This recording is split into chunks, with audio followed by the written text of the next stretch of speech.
Hi there, I'm Gary. Welcome to my channel and welcome back if you've been here before. This is the first ever Feature Friday. Now, Feature Friday is something I've come up with to enable me to just do videos about things I find interesting that are related vaguely to modelling. Now, this week has been inspired by the recent FA18 build for the Top Gun Maverick tie-in.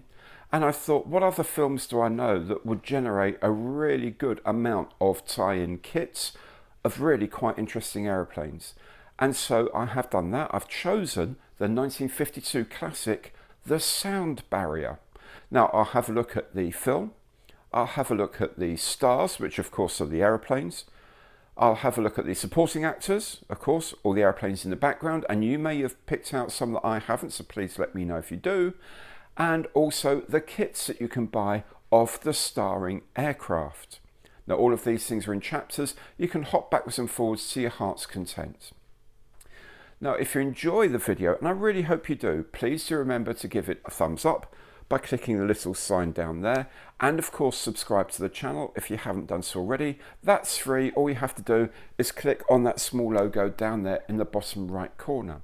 Now, if you'd like to support the channel and future productions, you can do that by clicking the super thanks button down there. That tells me that you like this particular video. And if you like the channel in general, you can support it through Patreon and through Buy Me a Coffee. Links to both of those are in the information box below.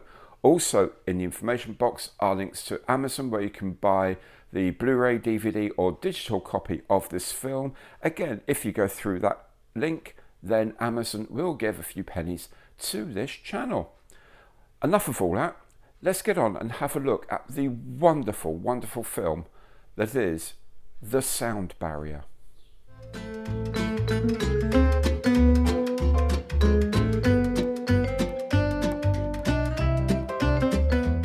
The Sound Barrier is a 1952 film produced and directed by the legendary David Lean, whose other films include In Which We Serve, The Bridge on the River Kwai, and many more classics. It was the first production of Alexander Korda's London Films. With a screenplay by the renowned playwright Terence Rattigan, it was a box office success in the UK and in America, where it was known as Breaking the Sound Barrier. The music score was composed by Malcolm Arnold. The film stars Ralph Richardson as aircraft company owner and once brilliant pilot John Ridgefield, Anne Todd as his daughter Susan, Nigel Patrick as her husband, RAF pilot Tony Garthwaite, who wears his RAF Pete cap at an alarmingly jaunty angle, and John Justin as Garthwaite's RAF friend Philip Peel. It's Peel that we see at the beginning, diving his Spitfire and encountering control reversal. The plot revolves around Ridgefield's attempt to build an aircraft to break the sound barrier to be flown by his new son-in-law Garthwaite. Ridgefield shows Garthwaite the new jet engine, a Whittle Power Jets unit. Garthwaite then proceeds with speed tests in an early jet, played by the Supermarine attacker, before moving on to test the new Prometheus, played here by the Supermarine Type 535. Attempting to go supersonic in a steep dive, Garthwaite encounters control reversal and crashes. His friend Peel, now also a test pilot, then takes over the Prometheus flying. Again, encountering control reversal, he pushes forward on the elevator instead of pulling back, passes over Mach 1 and successfully recovers the aircraft. The direction of the movie is very much typical of the pseudo-documentary look that Lean achieved in his earlier classic In Which We Serve. The film is more than just about aeroplanes. There's a strong exploration of the relationship between father and daughter. The tensions are revealed through camera angles, such as this close-up of Richardson, where the dramatic tilt, echoing the nose-diving jet, levels out as the aircraft itself recovers. The film also echoes the tragedy of the de Havilland Company, where Geoffrey de Havilland Jr., son of the company manager, was killed in the DH-108 Swallow, attempting to break the sound barrier.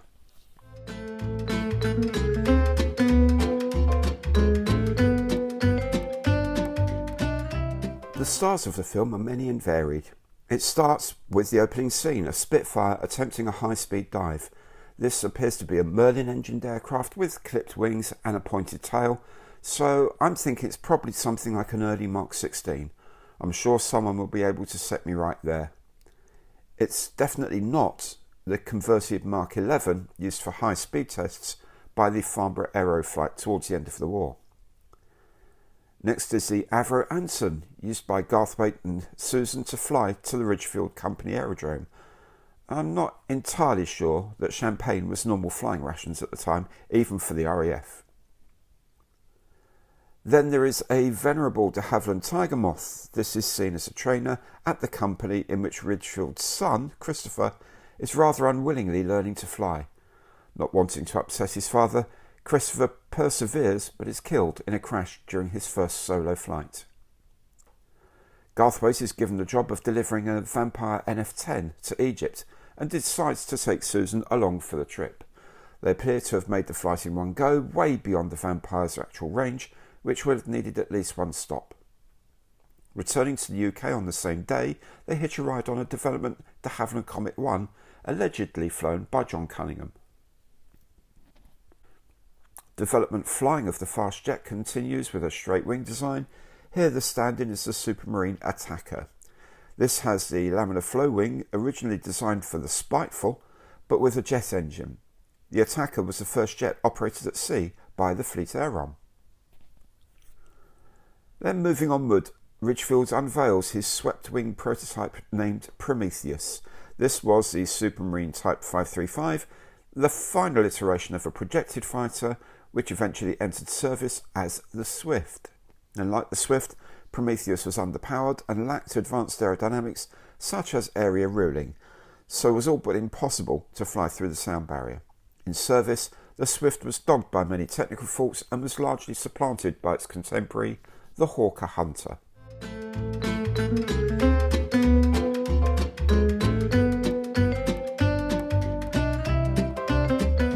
There are many background artists in this film. It's fun to try and spot them all. Right at the very beginning is the crash remains of a Heinkel 111. I'm not sure the swastika would make a TV cut these days, and it probably won't make my YouTube channel either. When Tony and Susan arrive at Ridgefield Aerodrome in the Anson, there are a variety of aircraft there, including a de Havilland DH-89 Dragon Rapide and a few DHC-1 Chipmunks here on the left. In the car on their way to the house, they pass a couple of Hawker Sea Furies in a hangar. Taxiing out in their Vampire to Cairo, they pass a Gloucester Meteor, maybe a Mark 3 or 4, and a Handley Page Hastings. In the control tower is a very young Leslie Phillips, and here in the background appears to be something like a North American Harvard. Leaving Cairo in their Comet, they fly over a parked Douglas DC-3. Maybe it's a statement about the future of air travel. And finally, as the Prometheus is moved out of its hangar, in the background is a small flying boat. I think it's a late prototype of the Supermarine Seagull, a Supermarine Attacker in Pakistan Air Force colours, and the folded wings of a Seafire FR-47.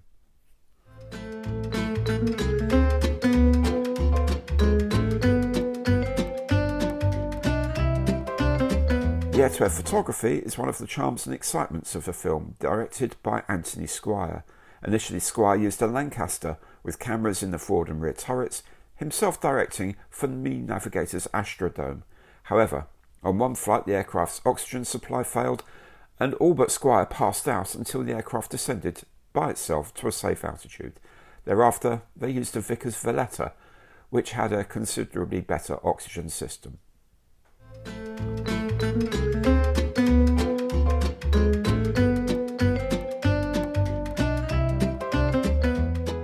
All of the flying stars can be modelled, although a few of the kits may require a bit of work.